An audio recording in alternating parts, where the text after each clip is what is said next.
ao nome do Senhor. Vamos agora estar orando, já intercedemos, irmãos, 15 minutos. Agora vamos apresentar a liturgia desse culto, os hinos da água cristã, a leitura bíblica devocional, a oportunidade após os pastores estarão louvando ao Senhor com os hinos da harpa cristã. Glória a Deus. E em seguida, meus queridos, glórias ao nome do Senhor. Logo em seguida, a missionária Francineide estará fazendo menção da leitura bíblica devocional. Senhor meu Deus, meu Pai, eu quero te agradecer, Senhor, por esses momentos em que tu tens concedido, Senhor, onde estivemos intercedendo. Visita, Senhor, os leitos de enfermidade, os hospitais, os presídios. Também esteja aqui conosco neste grande culto. Prega, Espírito Santo. Receba os etapas cristãs, a leitura bíblica devocional, as oportunidades. No teu nome eu te agradeço a poderosa palavra. No teu nome eu te agradeço. Amém. Glória a Deus. Aleluia. Também cumprimento a amada igreja com a santa paz do Senhor. Amém. Glórias a Deus. No momento vamos abrir as harpas cristãs e louvarmos ao Senhor com o de número 126, de este que tem como título Bem-aventurança do crente.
Confia tu inteiramente.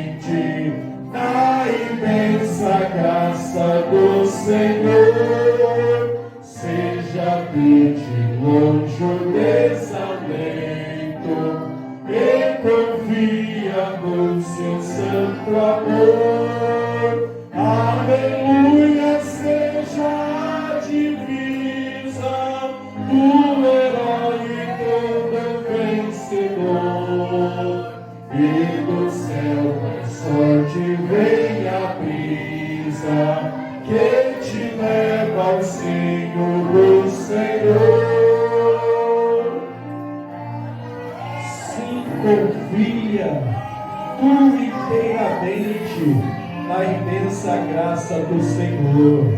Seja de ti longe o desalento e confia no seu santo amor. Aleluia! Seja a divisa do herói todo vencedor, e do céu mais sorte vem a brisa que te leva ao seio do Senhor. Glórias a Deus. Vamos louvar a estrofe de número 3. Quem quiser de Deus terá coroa, passará por mais tribulação. As alturas santas ninguém voa sem as asas da humilhação. O Senhor tem dado aos seus queridos parte do seu glorioso ser. Quem no coração for mais ferido, mais aquela glória há de ter. Recebamos em nome do Senhor Jesus a glória do Senhor. Ele tem nos reservado lá no céu de glórias e de luz. Deus abençoe a todos. Aleluia, glória a Deus.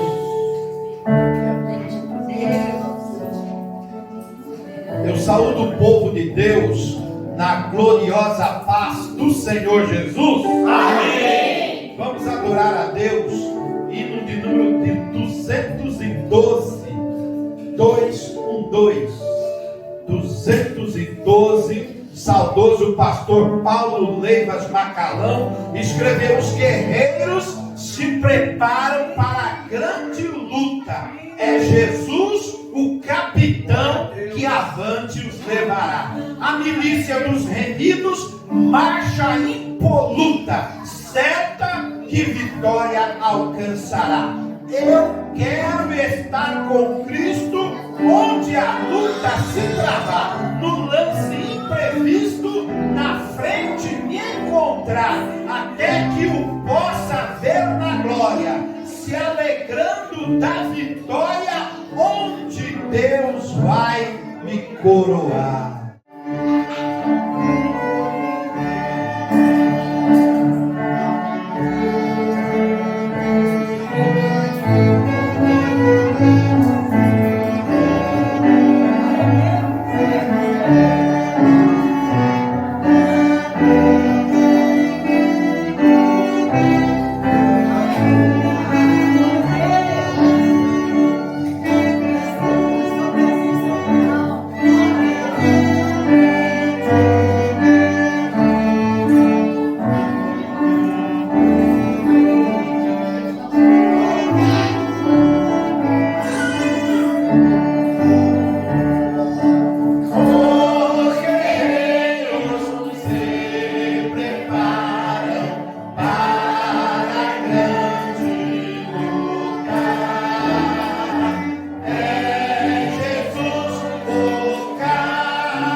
Feliz, irmã.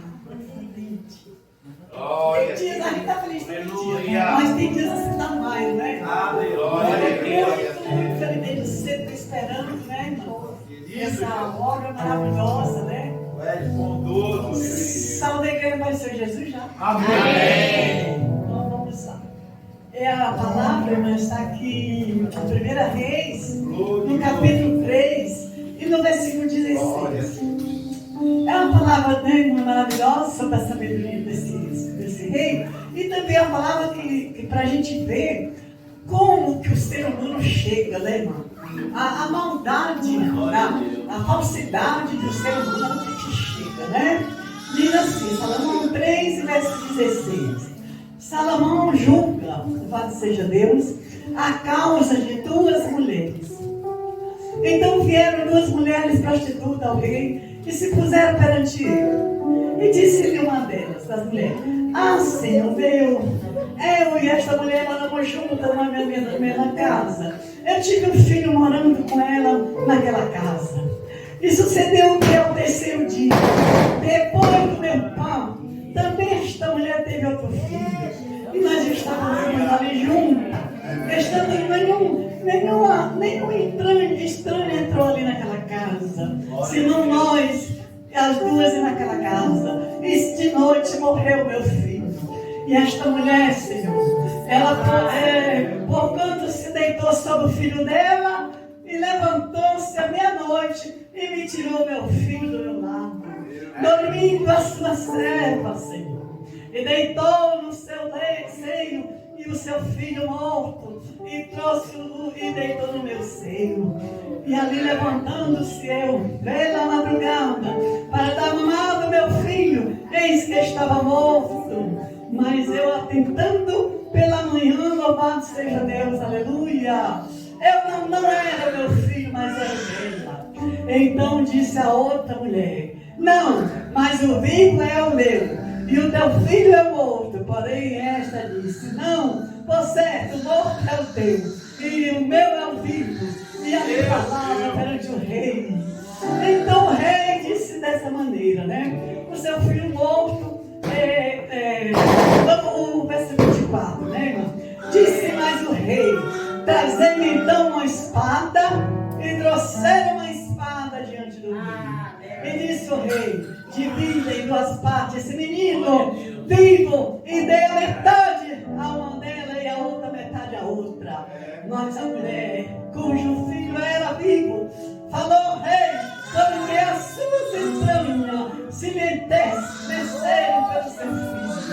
Ah, Senhor meu, dai o menino vivo para ela, e nenhum mal faça para ele, nem louvado seja Deus, não de vida. E então, verso 27, então respondeu o rei e disse: Dai esta o menino vivo, e de maneira nenhuma outra não mateis, porque esta é a mãe.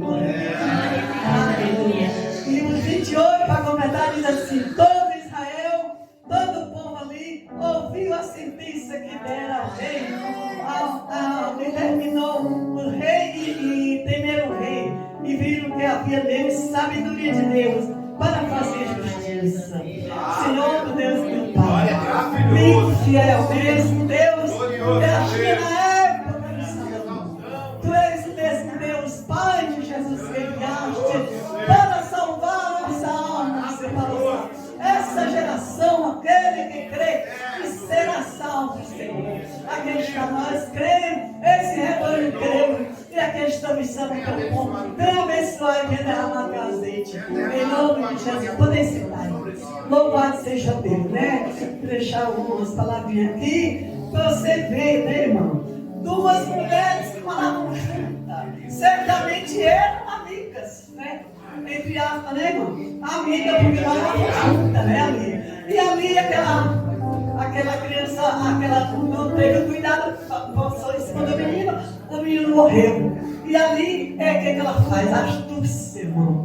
O inimigo, quando ele quer, a pessoa quando ele quer dar lugar para o inimigo, ser humano, ele faz astúcia, né? Ele sabe fazer. Pegou bem de madrugadinha a criancinha morta, que era dela, tirou da outra Vivi e pôs para ela e pôs o morto de lá. Quando a outra amanhece, aqui, olha, meu Deus, meu filho está gelado, está frio. Oh, foi ver, não era dela, era da outra. Porque a mãe não se engana, louvado seja Deus. E ali, aquela mulher ficou teimando. Porque, meu irmão, ali ela praticou a maldade, a perversidade e a falsidade. Ela estava sendo falsa com a sua amiga de casa, de cama, de quarto, não sei, né? Louvado seja Deus. E ali foram, né, para a presença do rei. Mas o rei que sabia julgar, né, irmão? O rei julgava justiça, com justiça. Aleluia. O rei, o homem juiz que julga as causas com justiça, né? E ali o rei levaram as duas e chegaram lá com aquela demanda. Uma dizia, o menino vivo é meu. A outra dizia, seu não, o vivo é o meu. Mas não era, irmão, porque essa mulher gostasse da criança. Ela não estava ali amando essa criança, não, meu irmão. Ela estava ali porque ela tinha malícia, sem nada. Ela não aceitava ter perdido dela e a outra está com ela viva, né, irmão? Tem pessoas que é assim, irmão. Ele não aceita ver a sua vitória. Ele não aceita você ser abençoado, ver você ter seus filhos, ter sua vida. Como a irmã está falando para mim, que o povo tem muito ciúme dela ali, porque os filhos dela não vão presos nem morrem. Quem morre é os outros. Porque ela não morreu nem até agora, tem 6 filhos. É dessa maneira, louvado seja Deus. Deus dá quando Ele quer. Né, irmão? E essa mulher, e ali o rei só, sábio, pegou, pediu ali aquele facão, né, aquela espada, louvado seja Deus. E ali, e ela fala aqui, né, irmão? Ela disse assim, tanto faz, como quem diz, nem dela e nem deu, nem seu nem deu. A mulher já estava vendo, irmão. Quem é que não vê? Já estava no rei, já estava sabendo que ela era, a mãe era outra. Mas aí o rei me dá essa espada, segura essa criancinha, a gente vê, né, irmão? A gente vê essa cena. E ali para partir aquela criança bem no meio e dar uma mordidinha para uma e para outra. Oh, Jesus, e ela disse, pode fazer. Ela não ficou nem um pouco. Ela não era uma pessoa boa de bem, né, irmão? Pessoa de mal, amiga do mal, amiga da onça. Mas aí a outra, que era a mãe legítima, né? Saltou de lá, não faça isso. Dê um menino vivo para ela. Pode dar para ela, ô irmão. Você imagina uma coisa dessa? Você dá seu filho vivo para a mulher que estava quando ela morre, querendo o seu. Mas aí o rei já tirou, levantou a espada e falou, não, dá o menino para ela. Essa aqui é a mãe verdadeira. E a outra saiu de lá desconfiada, né, irmão? Porque é sempre assim. Aquele que quer ser o tal, quer ser quer enganar o seu próximo, alguma coisa nesse sentido, sempre termina desconfiado. Porque Deus é justo, né? Louvado seja Deus. Então eu sou feliz, agradeço a Deus por essa idade, né? Que eu completei. Estou aqui na presença de Deus, essa igreja e peço, continuo pedindo oração para o meu filho mais velho, que tem que fazer uma cirurgia. E chama o estado de Mauá.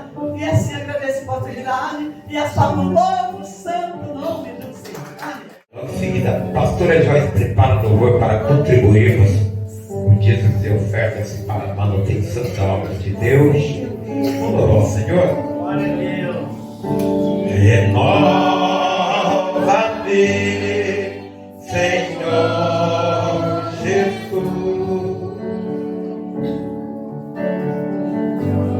Já não quero ser igual.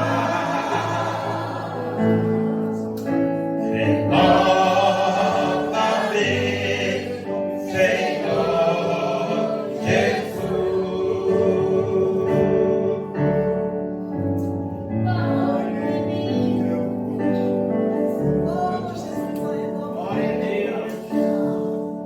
Porque tudo que há dentro de mim necessita ser cuidado, Senhor.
Senhor, irmãos.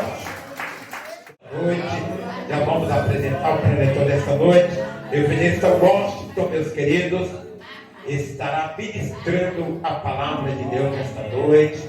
Pastor Benedito é uma bênção. Meu papai espiritual, papai do sangue, sempre autoriza o servo do Senhor a vir cooperar conosco. O nosso preletor nunca cobra nada, viu, irmãos?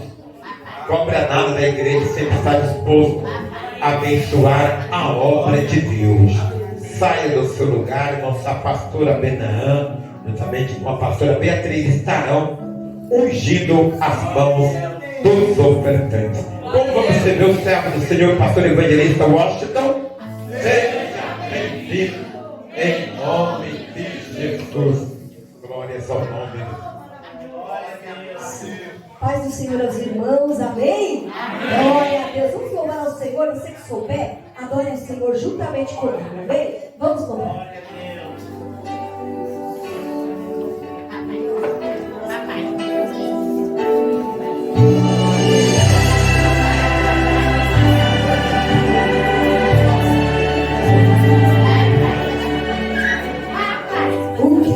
Aconteceu contigo pra ficar assim, demonstrando não ser mais um crente vencedor, se deixando ser levado por alguém que é mau,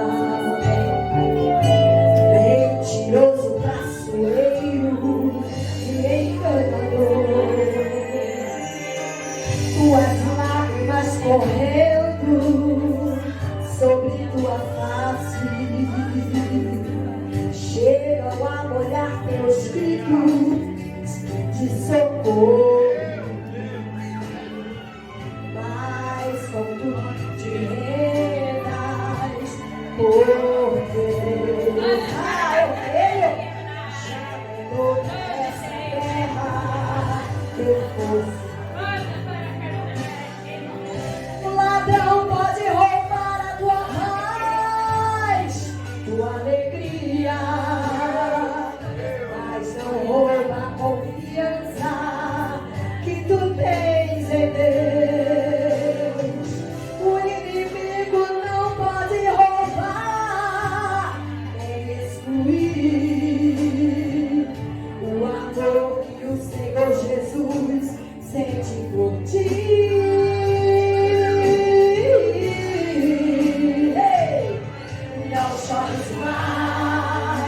Levante a cabeça e anda. Tua vida é de Deus e Deus manda. Não temas, Jesus é contigo e te dá paz. Se tanta gente tentou te ajudar, mas não deu, não julgues, porque é de Deus. Tem coisas que só Jesus pode fazer. Aleluia. Só para reforçar tua fé e a sua fé também. Jesus estava ministrando em Jerusalém. De repente alguém aflito e interrompendo falou: Mestre, Lázaro está enfermo, a quem tens tanto amor? Com 4 dias depois, Jesus chegou em Betânia, encontrou Marta e Maria chorando e se acabar. Logo chegaram Jesus ao sepulcro escondido. Se o Senhor estivesse aqui, meu irmão não teria morrido. Não. Ah, Jesus, o Senhor demorou tanto para chegar. Se o Senhor estivesse aqui, Lázaro não teria morrido. E disse-lhe Jesus: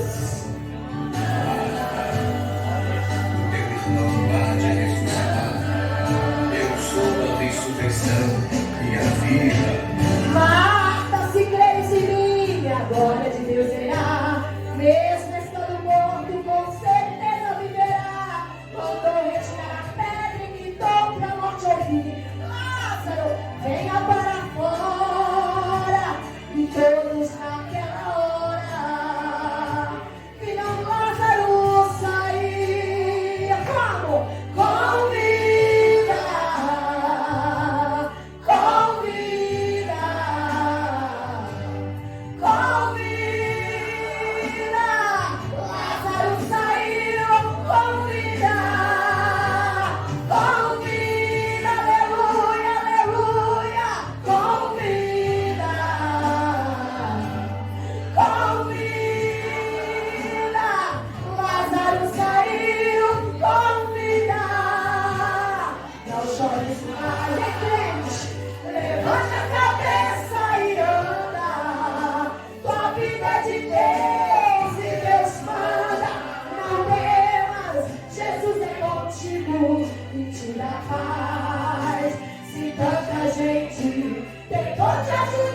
Aleluia. Meus queridos, chegou o momento da palavra.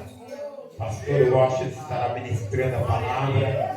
Tem uma palavra para o meu e o seu coração. Levanta a cabeça. Dê glória a Deus. Aleluia. Interceda pelo preletor.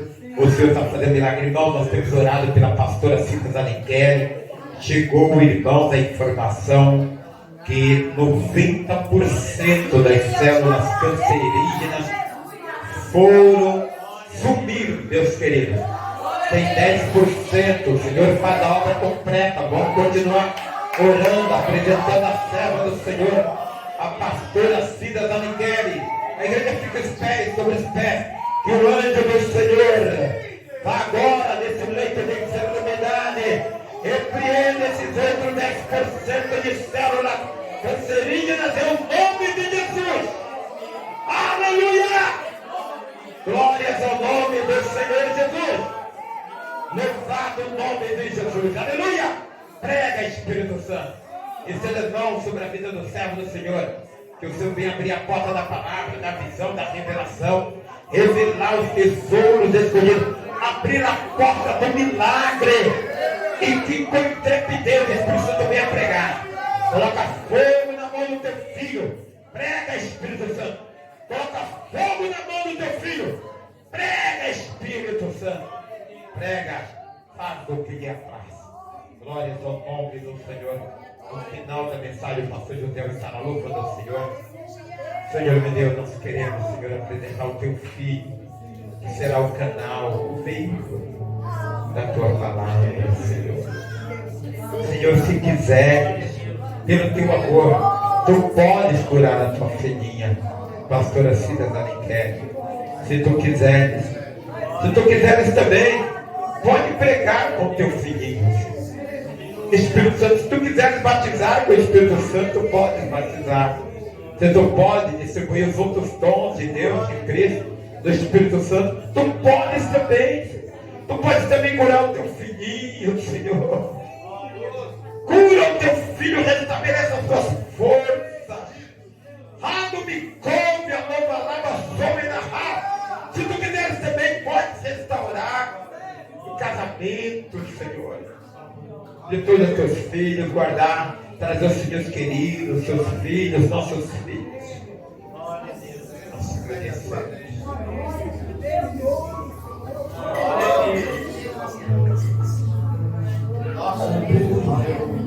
Amados, recebam todos a paz do Senhor Jesus. Amém. Aceitamos por um momento, por favor, glorificado seja o nome do Senhor pela rica oportunidade de mais uma vez estar aqui.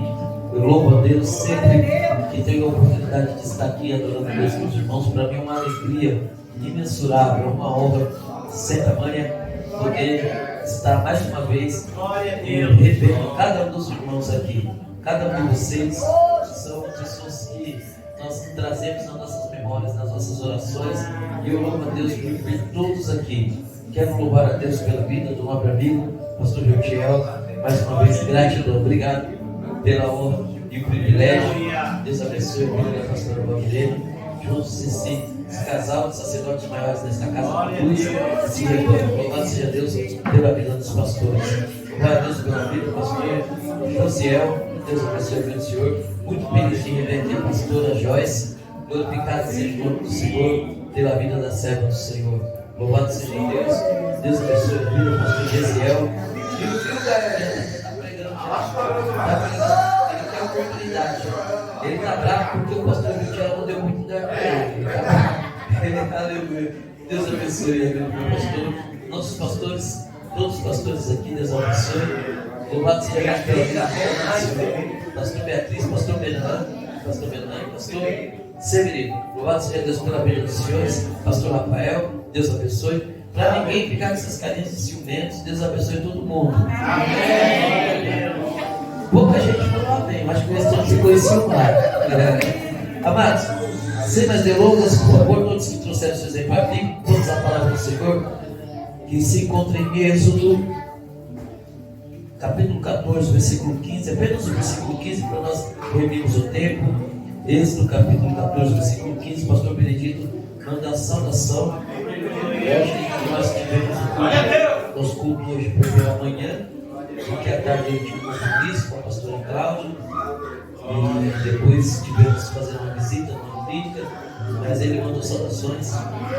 E se não fosse o compromisso que eles tinham logo à tarde, com certeza estariam conosco aqui. Hoje nosso culto veio de manhã, mas ele mandou oração, mandou saudações a todos, em nome do Senhor Jesus. Capítulo 14, versículo 15 do livro de Êxodo. Quem encontrou, diga amém. Amém. Diz assim a palavra do Senhor. Então o Senhor disse a Moisés: por que clamas a mim? Diz aos filhos de Israel que marchem. Então o Senhor disse a Moisés: por que clamas a mim? Diga aos filhos de Israel que marchem. Glórias seja dada ao nome do Senhor. Amados e queridos irmãos, esse texto é um texto muito conhecido. É um dos acontecimentos mais marcantes da história da Bíblia Sagrada, da história dos filhos de Israel. Eu posso dizer que da história da humanidade está entre os momentos cruciais, porque Deus escolheu esse povo, Deus escolheu essa nação, para que através desse povo Israel, Deus cumprisse o propósito de restauração da humanidade. E Deus faz essa promessa desde a primeira pessoa da dinastia dos patriarcas, quando Deus chama Abraão. E Deus, certa dia, Deus chamou Abraão e disse para Abraão que a sua descendência, o seu povo, seria como as estrelas do céu e a areia do mar. Povo, a nação, povo que iriam glorificar o nome do Senhor, trariam essa bênção patriarcal, seria como a estrela do céu e a areia do mar. Quando Deus fala para Abraão que seriam como a estrela do céu e a areia do mar, existem dois povos aí que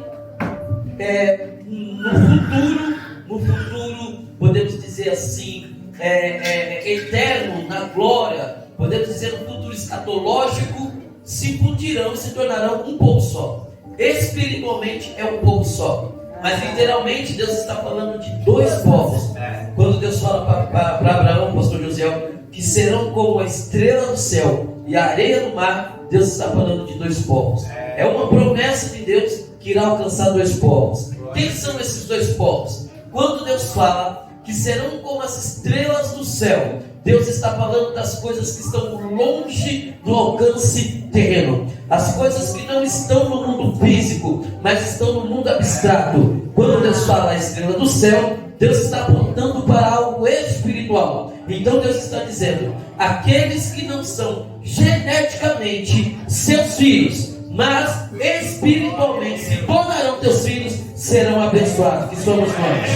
E quando Deus fala da areia do mar, Deus está falando das coisas que estão embaixo. Deus está falando das coisas de baixo. Deus está falando aqueles que trarão a sua genética, aqueles que serão Israel literalmente, geneticamente. Então Deus está falando: Abraão, a bênção que eu derramo sobre você, a promessa que eu derramo sobre você, vai alcançar sua genética. Mas aqueles que crerem no Deus que você crê, também serão abençoados e se tornarão um só povo. Deus faz essa promessa. Nós sabemos que Deus então começa a trabalhar e a trazer para o plano físico essa promessa. Quando Abraão gera Isaac, Jacó e assim sucessivamente, resumindo, por intermédio de José, os filhos de Israel chegam na terra do Egito. Quando eles chegam na terra do Egito, ainda não é uma nação. Quando eles chegam na terra do Egito, ainda não são nem ainda o povo de Israel. São tribos, é uma família, são tribos. Ainda é um povo consideravelmente pequeno em vista do que vai se tornar esse povo. O tempo vai passando, por intermédio de José, o povo chega no Egito e eles vão habitar no Egito por aproximadamente 430 anos. Há quem diga que a escravidão, que o povo foi escravo 430 anos. Mas quando você começa a olhar a história, pastor Jotiel, o contexto histórico, a gente entende que não foi 430 anos que Israel foi escravo. 430 anos, aproximadamente, é o período em que eles habitaram o Egito. Foi o período em que eles, contando do tempo de José, de quando eles chegaram, ao tempo que eles são tirados do Egito, sob a liderança de Moisés. A escravidão durou aproximadamente em torno dos últimos 75 anos em que Israel esteve no Egito. Logo após a morte de Moisés e a morte de Ramsés I, que foi o faraó que recebeu os irmãos de José no Egito, o segundo faraó, conhecido historicamente como Ramsés II, ele assume o trono. Havia uma divergência entre esse faraó e os filhos de Israel. Quando ele resolve oprimir o povo e escravizar o povo, não se trata apenas de algo espiritual, porque o povo tinha uma promessa. O povo estava debaixo de uma promessa. Qual era a promessa? A promessa é que eles seriam cabeça e não seriam cauda. A promessa é que aquele povo não seriam colônios em uma terra, mas Deus os entregaria uma terra. Eles seriam proprietários, donos de uma terra. E essa promessa precisa se cumprir. Quando o faraó se levanta contra os filhos de Israel, não é apenas um contexto espiritual, mas existe também o contexto histórico. Qual é o contexto histórico? O contexto histórico é que esse Ramsés II, ele se apega em duas coisas. Primeiro, o crescimento assustador daquele povo. Chegaram, eram famílias, agora já estavam beirando quase 500 mil pessoas. Eles estavam crescendo de uma forma assustadora. Era um povo que trazia um brilho diferente. Era um povo diferente dos egípcios. As mulheres egípcias, por mais que elas fossem cobertas de ouro e de prata, as suas belezas não se comparavam com a beleza das mulheres judias. Então isso vai trazer uma insegurança para Ramsés II, para Faraó. Segunda coisa, ele entende, ele se recorda de um grande conflito que ocorreu algumas décadas atrás. E qual foi esse conflito? Quando os asiáticos invadiram o Egito, ainda antes da chegada de José. Os asiáticos invadem o Egito. Quando eles invadem o Egito, nós sabemos que o Egito é África. O Egito, ele compõe o continente africano. O Egito é África. Então os asiáticos vêm agora e invadem o Egito.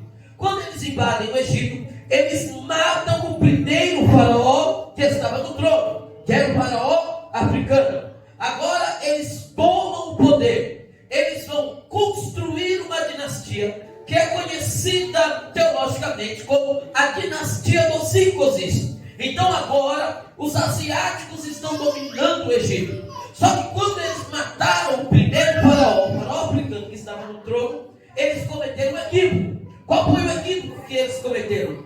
Um da descendência daquele faraó africano conseguiu escapar com vida. E ele escapa com vida e vai para o sul da África. E lá no sul da África, ele sabe da sua origem. Ele sabe que ele é herdeiro daquele trono. Ele sabe que agora o faraó asiático que está no poder, ele tomou o poder. Ele invadiu o Egito. Então lá no sul da África, essa semente do faraó, do primeiro faraó que escapou, ele vai se fortalecendo, ele vai crescendo, ele cria um exército poderoso, chamado teologicamente como a Pantera do Sul.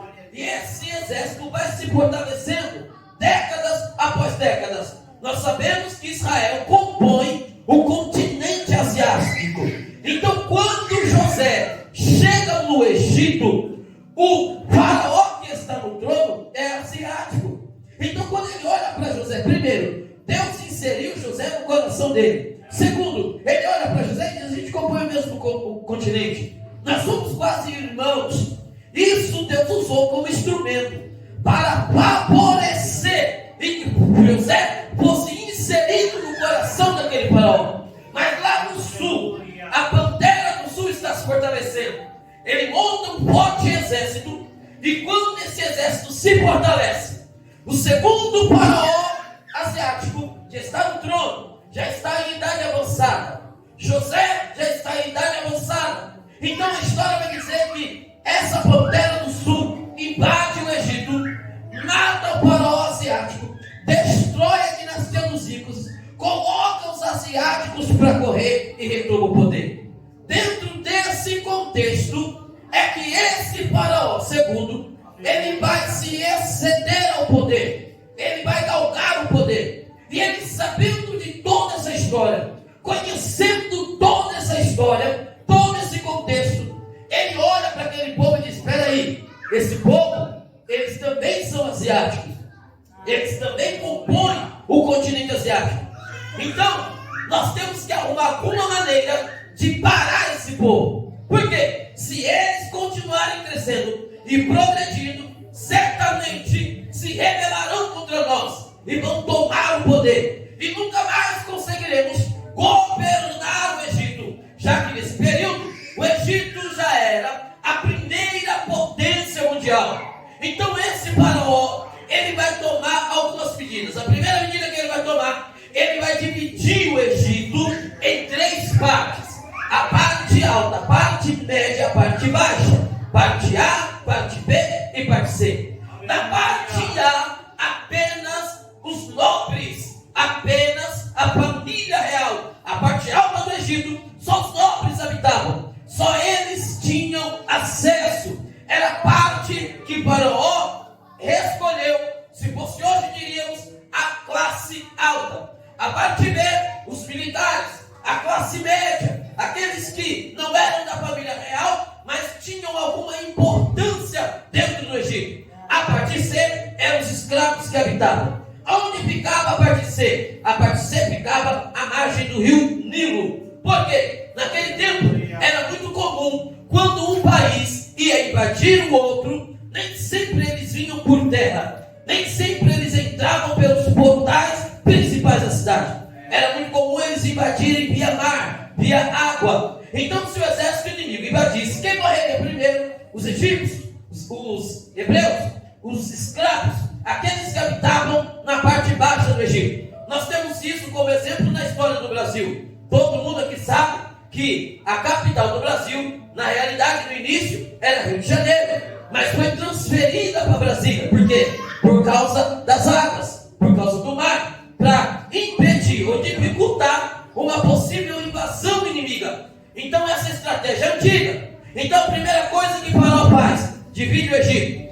Segunda coisa que ele faz, ele pega aquele povo hebreu, ele pega aqueles descendentes de José e coloca na margem do rio Nilo. Hoje você tem uma casa na margem do rio, de frente para as águas, é quase que um privilégio, é uma visão privilegiada. Naquele tempo era uma questão de humilhação, só os pobres moravam nas margens do rio. Então Faraó pega esse povo e coloca para morar nas margens do rio Nilo. Como que diz? Eu vou humilhá-los, eu vou colocá-los para baixo, eu vou deixá-los no estado de humilhação. Mas Deus, ele tinha uma promessa sobre esse povo, e ninguém pode abater para sempre quem Deus chamou para estar de pé.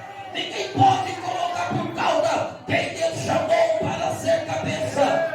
Nós fomos chamados não para sermos cauda. O mundo tenta nos humilhar, Satanás tenta nos humilhar. Eu não estou falando de condição financeira, mas nós somos um povo privilegiado debaixo do céu, porque nunca seremos cauda, sempre seremos cabeça. Independente da condição financeira, independente da profissão, independente da faculdade que você se formou, Deus não te chamou para ser cauda, Deus te chamou para ser cabeça. Se Satanás pensa que vai te humilhar, que você vai estar para baixo, mediante esse processo e essa prova que você está passando, Deus me trouxe aqui para te dizer: essa prova vai passar, essa luta vai passar, e Deus vai te exaltar, porque essa é a promessa de Deus na sua vida. Deixa eu ver quem acredita e toma posse desta palavra. Deixa eu correr. Então aquele povo é colocado à margem do Nilo, e ali está aquele povo. A primeira medida que Faraó toma, divide o Egito. Segunda medida,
Ah, meus irmãos, se nós soubéssemos, se você soubesse a importância que você tem no reino espiritual, o diabo pode olhar para nós, o mundo pode rir de nós, o mundo pode zombar de nós, chamar a gente de crentinho, de protestante, de doido, de qualquer coisa, não tem problema, mas nós temos um dono, nós temos um dono, a igreja tem um dono, e Deus é o dono deste povo. Ele é o dono, é Ele que cuida. Se Ele é o dono, é Ele que provê. Se Ele é o dono, é Ele que protege. Se Ele é o dono, é Ele que dá o crescimento.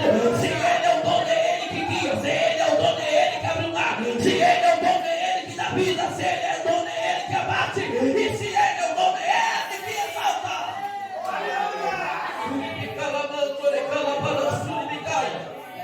Lá está o povo humilhado às margens do Nilo. Ora, pois bem, Faraó então vai oprimindo e escravizando aquele povo. Ele dá uma ordem para matar todas as crianças do sexo masculino, mas não entraremos nesse mérito. Olhe para cá. Logo então nasce Moisés. Quando eu olho para o nascimento de Moisés, o Espírito de Deus desperta o meu coração acerca de um pequeno equívoco cultural que nós aprendemos. Nós aprendemos isso por cultura, mas na realidade é um equívoco. Por quê? O que nós aprendemos? Que Moisés nasceu, quando ele nasceu, Faraó deu a ordem para matar os meninos. Então Moisés foi colocado num pequeno cesto. Sendo colocado ele no pequeno cesto, ele é colocado nas águas do Nilo, e nas águas do Nilo ele é conduzido, aquela pequena água é conduzida até a filha de Faraó. Aí eu olho para a Bíblia e eu entendo, pastor Rafael, que Moisés nunca foi colocado nas águas do Nilo.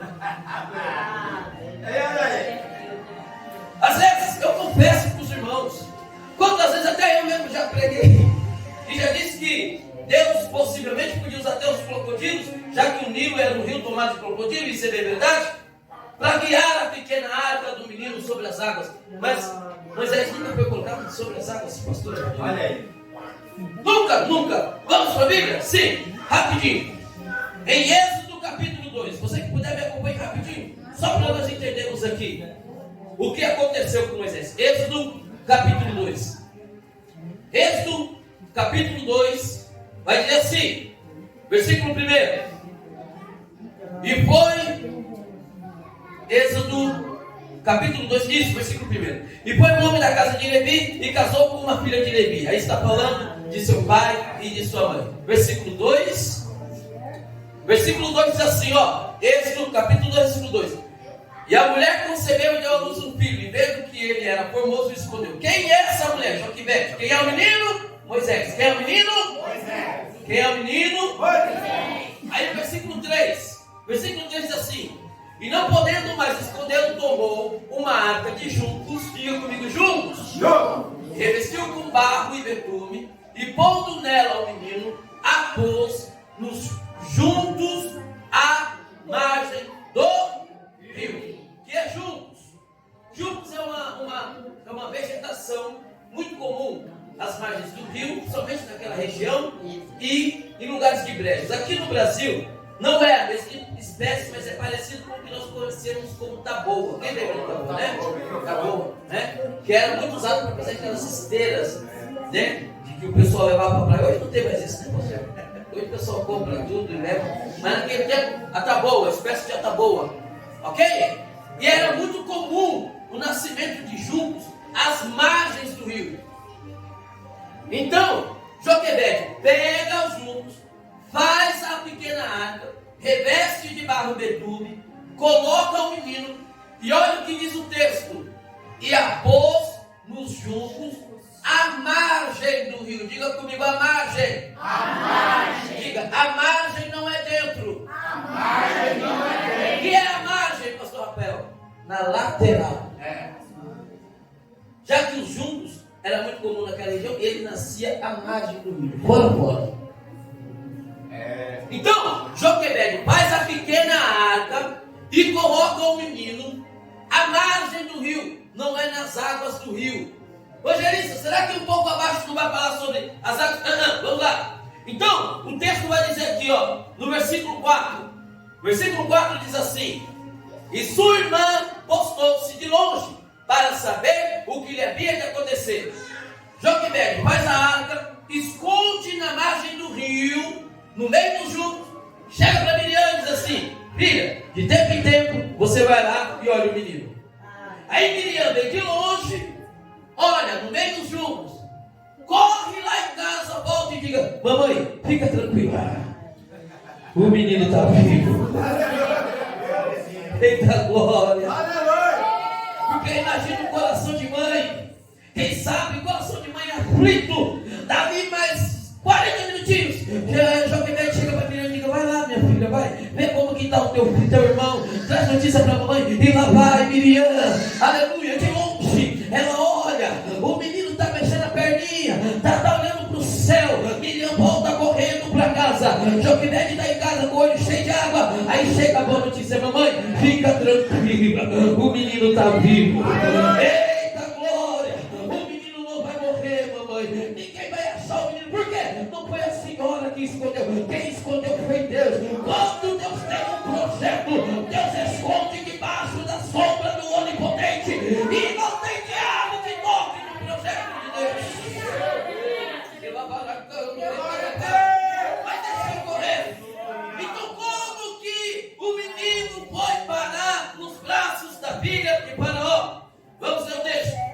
Aí, o versículo, ainda no capítulo 2, versículo 5, diz assim: e a filha de Faraó desceu a lavar-se no rio. Diga comigo: desceu a lavar-se no rio, e suas donzelas passeavam pela margem do rio. Vírgula e ponto. Glória a Deus. Vírgula e ponto significa uma pequena pausa. Vamos lá. E a filha de Faraó desceu-se.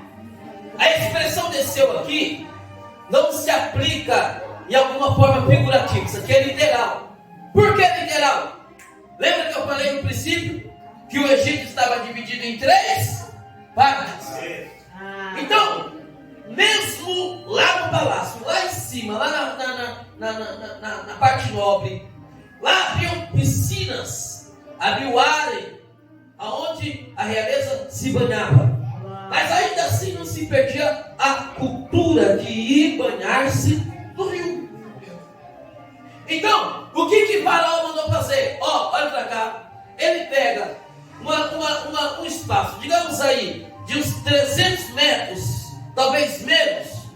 Ele faz um cercado, limpa aquela região e faz ali uma espécie de uma área.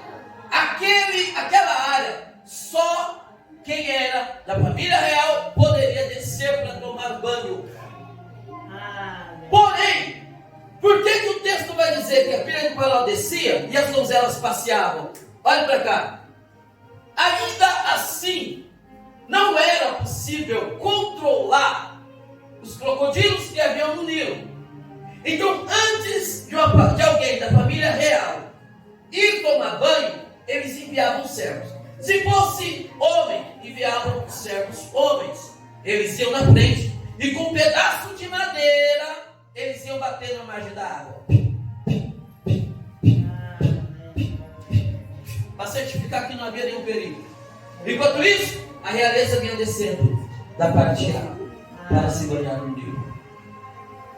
Quando era a rainha ou a princesa, então que ia? As servas, as donzelas, servas, iam na frente, certificando que estava tudo tranquilo, que a realeza podia descer para se banhar. Por isso que as donzelas iam na frente e passeavam. A expressão passear aqui é caminhar e até mesmo certificar de que estava tudo tranquilo sobre as águas. Então, as servas estão lá, conferindo. E lá vem a filha de Faraó descendo para se banhar no Nilo. Aí o texto vai dizer, a parte B: e ela viu a arca no meio dos juncos. Diga comigo: ela viu. Ela viu. Ela viu. Ela viu. Ela quem? A filha de Faraó. Ou seja, Glória a Deus.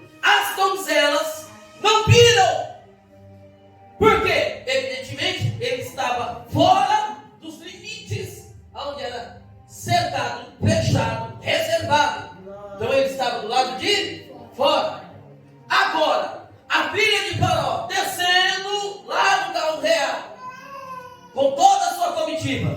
Ela vem descendo. E quando ela olha por cima do cercado, ela vê uma pequena arca. Quando ela olha, eu vou conjecturar, isso aqui é fé. Eu acredito que quando ela olha, era como se Deus tocasse no seu globo ocular e desse um zoom na sua visão. Por quê? Ali estava o projeto de Deus. E o projeto de Deus não cai na mão de gente errada. Não era para cair na mão da serva.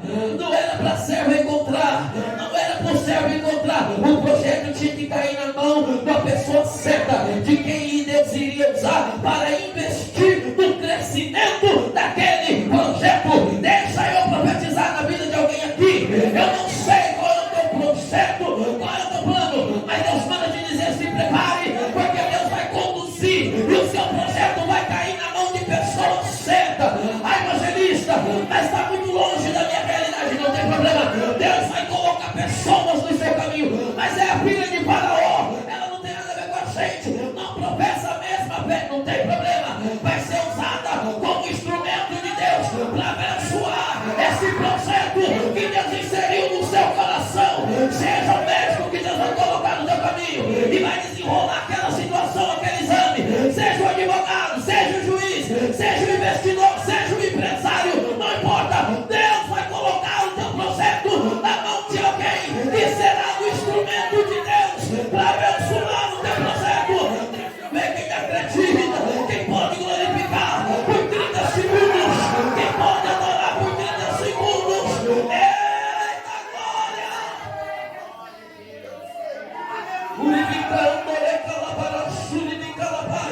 Deus, por que o meu projeto ainda não fluiu?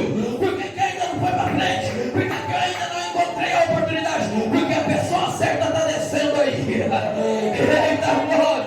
A pessoa certa está chegando aí. A pessoa certa está chegando aí.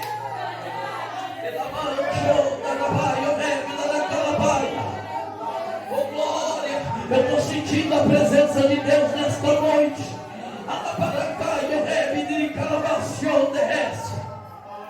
Aleluia! Aleluia! Então, Moisés não foi colocado nas águas e as correntezas levou. Não! Parte B.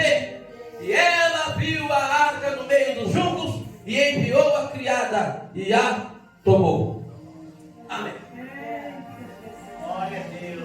Eu vou sair desse contexto, só ler o 15, para nós não terminar fora do contexto e concluir. Então lá vai Moisés, lá cresce Moisés no Egito.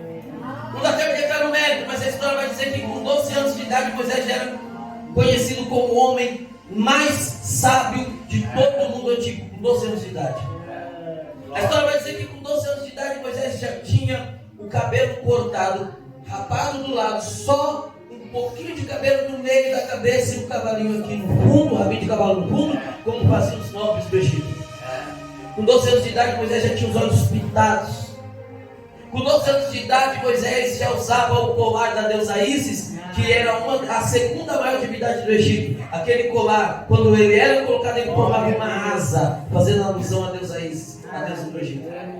Com 12 anos de idade Moisés já usava o saião, o saiote, que vinha pendurado a chave no portal da eternidade. E com 12 anos de idade Moisés já calçava uma sandália. Essa sandália era feita de couro de crocodilo do Nilo. Em cima dessa sandália, pastor, havia um brasão da maior divindade do Egito, conhecido como Deus Ra, que era representado pelo Deus Sol. Com 12 anos de idade, Moisés já sabia tudo sobre astrologia. E com 12 anos de idade, Moisés já estava perto de concluir o seu primeiro tratado. Que é tratado? Especialização em algo.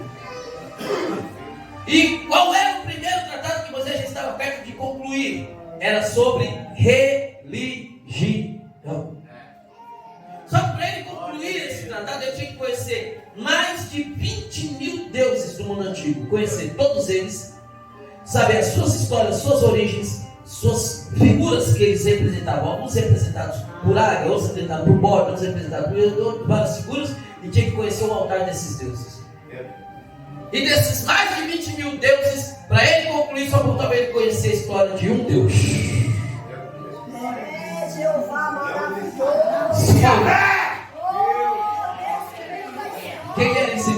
o Deus dos Hebreus. A história vai dizer que com 12 anos de idade ele chama um dos seus serviçais e diz assim: olha, prepara o carro, vamos descer lá na margem e vamos lá falar com o hebreu. Eu preciso conhecer o Deus deles. Quem ele é, o nome dele, a característica dele, o altar desse Deus. A história diz que ele sobe no carro juntamente com seu servo, desce a margem do Nilo, adentra numa tenda. Quando ele adentra numa tenda, ele encontra lá uma mulher, uma hebreia.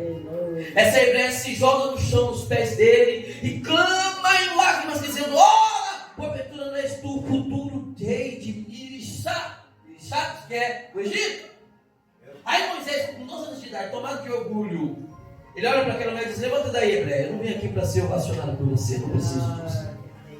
Eu vim aqui porque eu preciso de 2 informações. Eu quero que você me diga agora. A primeira informação, eu quero que você me diga como é a característica do seu Deus, do Deus de vocês. Como que é a face dele, como que ele é. Segunda informação que eu preciso: como é o altar desse Deus. A história vai dizer que essa hebreia olhou para Moisés e disse: ó, futuro rei de Mirixá, permita-me responder-te a primeira pergunta. Ninguém sabe descrever como é a face do nosso Deus. Aleluia. E olha para ela e diz: como assim? Ninguém sabe, porque ninguém nunca viu o rosto dele. Ele é tão poderoso que o dia que alguém vê o rosto dele, eu mesmo vai morrer. Ninguém pode, ninguém nunca viu. Ele dá um grado, ele dá um grito e diz assim: então o Deus de vocês é uma farsa. Ele não existe. Ele não é real, ele não é Deus. E nós sabemos que no Egito antigo havia mais de 5.000 deuses representados, principalmente pela natureza. Quando Deus envia as 10 pragas, Deus está confrontando as 10 maiores divindades. Entre os deuses do Egito estava um Deus que era representado pelo vento. Então aquela mulher olha para ele e diz assim: o senhor está dizendo que o nosso Deus não existe, por quê? Lógico que ele não existe, porque ninguém nunca viu a face dele. E ela olha para ele e diz assim: então o vento também não existe. Ele não é real. O vento é uma farsa. O vento é uma conversa. E ele diz: por quê? E ela pergunta para ele: o senhor já viu a face do vento? Já viu a cor dele? Já viu a mão, o pé, o braço? E ele disse: não. Mas eu tenho certeza que ele existe. E ela pergunta para ele: como que você tem essa certeza? Ele falou: porque eu nunca vi o vento, mas nós sentimos ele. Ela vai dizer: assim é o nosso Deus. Ninguém nunca viu a face dele, mas nós sentimos ele. Ninguém nunca viu a face desse Deus, mas sabemos que ele é real porque nós sentimos ele. A presença dele é real. Aqui ninguém viu Jesus aqui literalmente, mas sabemos que ele está aqui primeiro por causa pelos olhos da fé. Segundo, porque eu tenho certeza que alguém já sentiu a presença dele aqui. Aqui no altar nós já sentimos. Na nave da igreja alguém já sentiu. Esse Deus é real e ele está aqui. Você ficou essa cabeça e disse: tá bom, deixa pra lá. Então faz o seguinte, eu preciso da segunda informação. Cadê o altar desse Deus? Ela disse: aqui não temos o altar do nosso Deus. Só temos aproximadamente 500 quilômetros daqui, próximo de Canaã. Nós temos um homem que edificou esse altar. Ele pega aquela mulher, coloca no carro, viaja quase 500 quilômetros. E quando chega lá, aquela mulher desce do carro. A história vai dizer que ela desce do carro, se joga em cima de um túmulo. E ali ela começa a chorar. Moisés se ira. E ele pergunta para ela: quer dizer que o Deus que vocês vão dar dele é um túmulo? É uma sepultura? E ele pega aquela mulher pelo cabelo, segundo a história, ele enrola a mão no cabelo dela, sai arrastando ela pelas ruas. E ele olha para o céu e ele amaldiçoa o Deus daquela mulher. Por quê? Quando ele perguntou para ela se aquele era o altar do Deus dela, ela disse: não, aqui está o nosso pai Abraão Avino, nosso pai Abraão. Ele foi o homem que edificou o altar do nosso Deus. E aqui ele está sepultado. Aí então Moisés olha para o céu e ele profere palavra de maldição contra aquela mulher, contra o Deus dos pais dela, Abraão, Isaac e Jacó. Só que o tempo se passou. Mais de 60 anos se passaram. E um dia, quando Moisés estava lá no deserto, escondido, ele olhou em direção ao monte Horebe. E ele viu o fogo que ardia sobre a sarça. A ardia, mas não se consumia. Moisés já tinha se esquecido do que aconteceu há quase 60 anos atrás, quando ele arrastou aquela mulher pelo cabelo, olhou para o céu e falou para ele palavras de oração contra aquele Deus. Só que o dia do encontro chegou. Quando ele vai se aproximando, no meio do povo, uma voz bradou dizendo: Moisés,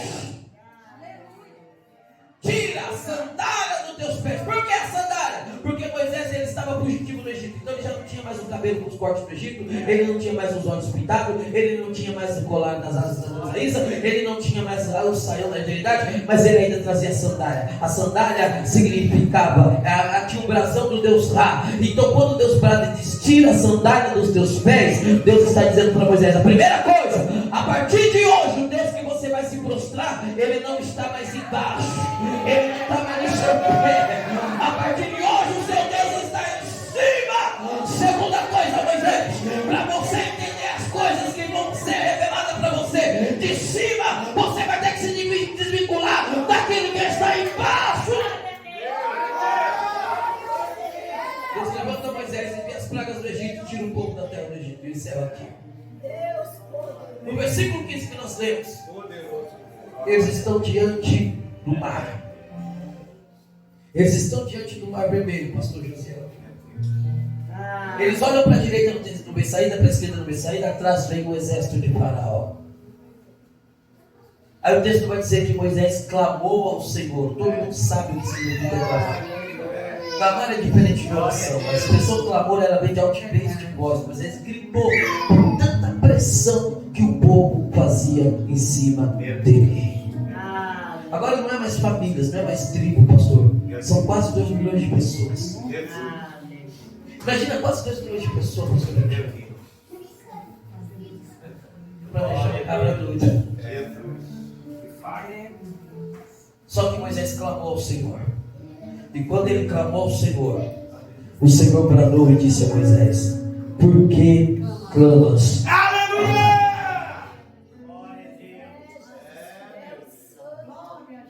É uma pergunta que Deus já traz a resposta para Moisés. Existe pergunta que você já traz a resposta. Não é sofismo, não.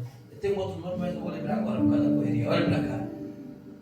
Qual é a pergunta? Por que clamas a mim? Qual é a resposta? Deus está dizendo para Moisés: tem hora de clamar, mas tem hora de agir. E agora não é hora de clamar, Moisés. Agora é hora de agir. Mas eu vou agir como, Senhor? Me diga o que tu tens nas tuas mãos. Eu tenho um cajado. O que era um cajado mediante aquela situação? Humanamente falando, aquele cajado não resolveria nada, não significava nada, porque eles estavam diante de um imenso mar e atrás um exército fortemente armado. Mas aí Deus quer ensinar para Moisés e quer ensinar para nós que aquilo que na nossa mão às vezes é insignificante é um instrumento que Deus vai usar para trazer a nossa vitória. Por isso que nós não podemos desprezar as pequenas coisas que Deus coloca na nossa mão. Tem gente que não alcança as coisas maiores porque Deus coloca pequenas coisas na nossa mão e a gente despreza porque é pequeno. Isso aqui isso aqui não faz nada, isso aqui não quer dizer nada. Mas Deus está dizendo: valoriza as coisas pequenas que Deus colocou nas tuas mãos. Quando Deus responde, Moisés olha para o povo e diz: a ordem é para Deus me trouxe aqui para te dizer: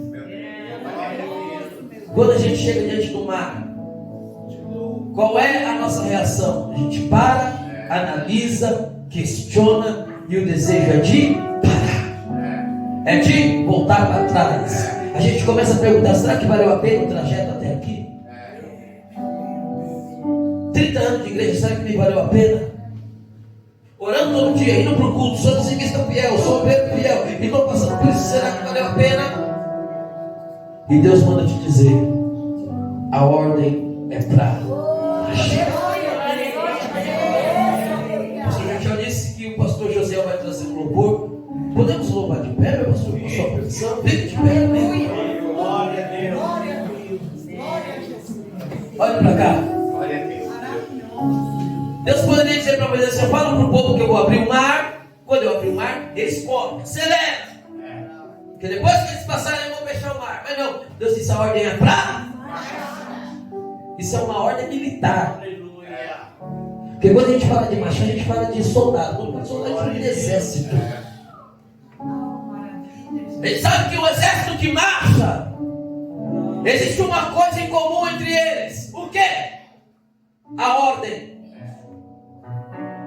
Não é um soldado marchando para a direita, outro para a esquerda, outro para frente, outro voltando. Não. Todo mundo no mesmo sentido. Todo mundo na mesma ordenança, seguindo o mesmo comando. É assim que a igreja vai vencer. Estava conversando com o pastor Benedito, no último dia que nós temos aqui, e falava algo muito importante. Uma das coisas que é o marketing nessa igreja é o que? Todos os cultos aqui se levantam clamores de intercessão por quem está ausente, por quem não pode. Que é isso? É o exército dizendo: ninguém vai ficar para trás. Vamos marchar todo mundo junto. É assim que a igreja vai vencer. Segunda coisa que marca uma marcha de um exército: o compasso. Não é todo mundo um marcha do jeito que quer. Não. Todo mundo no mesmo compasso, na mesma pegada, na mesma pisada. Ele dá glória. É por isso que essa igreja vai vencer. É por isso que nós vamos vencer. Porque nós vamos na mesma pegada. Cada um tem uso de uma forma. Cada um tem um processo. Um é mais dinâmico na obra, o outro é mais devagar. Não importa. O que importa é que nós vamos no mesmo compasso. Vamos avançando de pé em pé. De glória em glória. Quem recebe esta palavra glorifica. Hoje Deus me trouxe aqui para te dizer: Ele já abriu o mar. A ordem é para marchar, é prosseguir. Ninguém marcha para trás, é para frente. Está difícil, não pare, prossiga. Está difícil, não pare, prossiga. Deus é contigo. Glorifique Ele só por 30 segundos. Enquanto eu entrego a oportunidade, eu já ouço pela fé o vento de Deus soprando e dividindo as águas e dizendo para você: marcha, igreja. Não pare de louvar, não pare de pregar, não pare de orar, não pare. Continue adorando. Eu entrego a oportunidade a quem é de direito.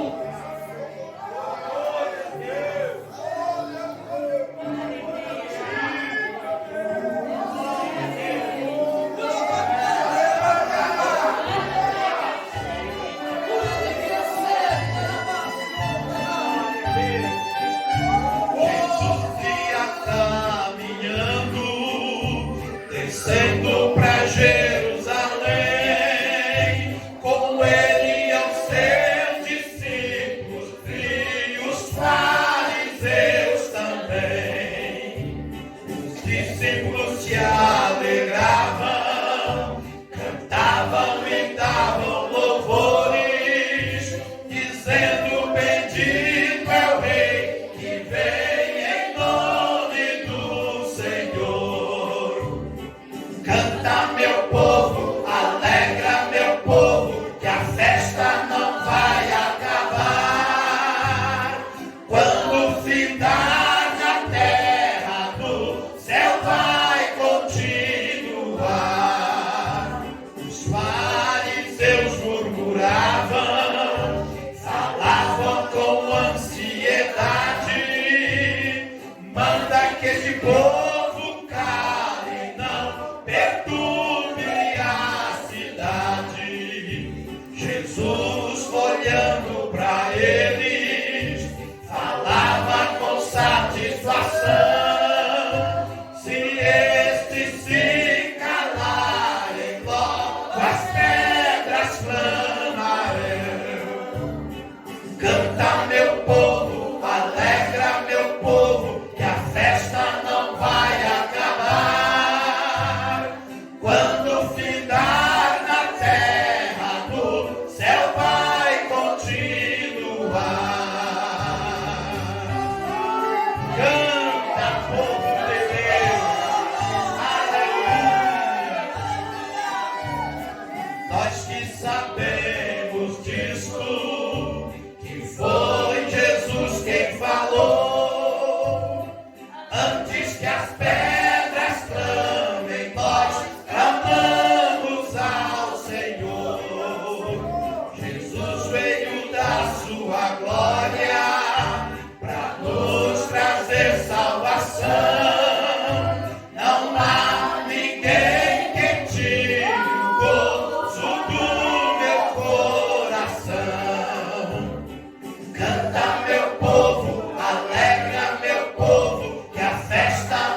vida. Deus abençoe a vida do evangelista Washington. Glória. Irmãos, é por isso que é mais de 2 anos, mais de 2000 anos, que nós pregamos a palavra de Deus e ela nunca fica antiga, sempre aprendendo mais. Pregando nós aprendemos, né? Pessoal? Porque quem prega é o Espírito Santo, irmão. Quem prega é o Espírito Santo. Olha aí. Olha o que nós aprendemos. A arca de junco não foi para o rio. Ficou na margem do rio, lá nos juncos. Meu Deus do céu. Aí alguém fala, alguém escreveu isso. Vai lá então para os hebraicos lá, vai lá no escrito do Mar Morto lá, vai pesquisar. Você quer pregar, pesquise para pregar com convicção, porque alguém pesquisou. Meus queridos, eu creio na palavra, inerrante palavra de Deus. Quando alguém vem falar um problema seu, nem discuto. Eu nem vou dizer que esses dias alguém estava discutindo, aí me chamaram, falei, vocês vão para a igreja? Não, então vocês vão ficar discutindo sozinho aí, porque eu não discuto palavra, inerrante palavra de Deus. Eu não discuto. Glória a Deus. Glórias ao nome. Eu falo, vamos para a igreja. Lembra? Eu sempre falo, torce para Jesus, que Jesus não perde, meus queridos. Glórias ao nome do Senhor. Meus queridos, a igreja que veio desse trabalho, glórias ao nome do Senhor. Sábado, repita comigo, sábado é a nossa grande ceia. Vai começar no horário normal. Que horário é esse? 18h30, meus queridos. Teremos a nossa ceia do Senhor. Glórias ao nome. Irmãos, antes disso, na quinta-feira teremos Vira Áurea. A pastora Beatriz estará atendendo a igreja. Está bem cooperada. Os irmãos viram algumas fotos aí. Está bem cooperada, só falta você.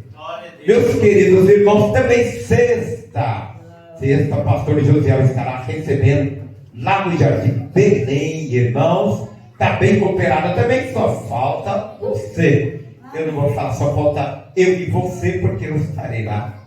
Sempre estou, se o Senhor permitir, estarei lá novamente, em nome de Jesus. Em caso que eu faço, falta eu e você, né? Mas nesse caso não dá para falar. Glórias ao nome do Senhor. Por que eu falo isso? Porque o culto desta igreja, irmãos, é aos domingos, segundo, terceiro sábado, e também, meus queridos, quinta e sexta-feira, além da terça-feira, né?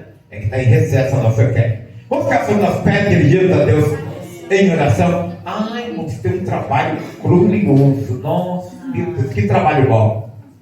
A oportunidade de jejuar. Se você não estiver trabalhando, meu irmão, se você não estiver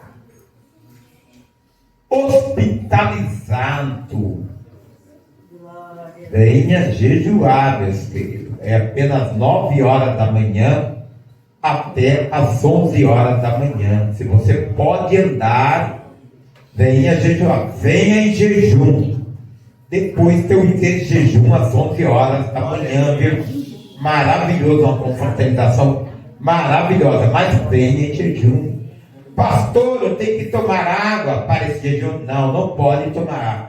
Pastor, eu posso tomar meu remédio? Não, não vai tomar remédio não, irmãos. Você está em jejum. Ah, pastor, o médico mandou, o problema do médico. O pastor está falando para você não tomar o remédio. 11 horas da manhã você toma o remédio, meu querido. Glórias, eu falo, Senhor, eu não vou tomar o remédio. Não deixa escandalizar, não deixa eu morrer, não, Senhor. Não deixa eu ter um surto, não, Senhor. Você vai segurar, glória, Senhor. Tem que crer, irmão, na inerrante palavra de Deus. Aí, 11 horas da manhã, você toma o seu remédio. Glórias ao nome. Tem irmãos que tomam remédio e depois fica doente, fica com mal-estar. Então não era nem para tomar, né, irmãos? Glória. Então, irmãos, grande jejum sábado das 9 às 11. Eu estarei aqui em nome de Jesus, irmãos. Em nome de Jesus. Eu passei por outra empresa, a igreja. Quero agradecer a igreja que oraram a meu favor, irmãos. Enquanto a turma estava escapelando, pedindo conta, lá saindo, se matando, eu estava falando, Senhor, eu já me peguei. Quem é o homem, Senhor? Deus pode mudar o coração do governador, né, pastor? Eu sinto um som aqui. Aí eu fui pedindo para mais vidas orar também lá no trabalho também, irmão. Nós estamos em outra empresa, viu, meus queridos? para a honra e glória de nosso Senhor Jesus Cristo. Está longe, estão sofrendo. Vai fazer o quê? A gente não tem tudo, né? Mas eu não estou perdendo o culto, que é o mais importante. Despede os teus servos em paz, guardando com tua proteção, tirando o tropeço do caminho, desarmando o inimigo, fechando a boca do leão, livrando o nome mau, o nome sanguinário, da bala perdida, da polícia corrupta, da indústria das multas, das colisões, dos atropelamentos, Senhor, do acidente de ônibus, carro, moto, avião. Foguete não, porque não tem alguém aqui que vai em foguete ainda, né, irmão? Então não chegou a tecnologia, né? Então vou orar por foguete não. Senhor, que viemos dormir, nosso coração venha bater, nossos pulmões respirarem, nosso fígado e rins filtrarem, purificarem. Senhor, sistema circulatório, aparelho reprodutor, aparelho digestivo. Já, Senhor, agradeço também pela minha cura, Senhor de Deus. No nome de Deus e pela cura do teu povo, pastora Cida Zanichelli, irmã Silvana, adolescente Natan, irmão Valdir, pastora Joyce. Ó Senhor, todos os pedidos de oração, Senhor, nós queremos te agradecer. Que a graça de nosso Senhor Jesus Cristo, o grande amor de Deus, nosso Pai, as doces consolações do Espírito Santo esteja com vós outros. Toda a igreja diga, irmãos, amém. Se Deus é por nós, quem será contra nós? Ninguém aplaude o Senhor, ele cumprimenta o Senhor.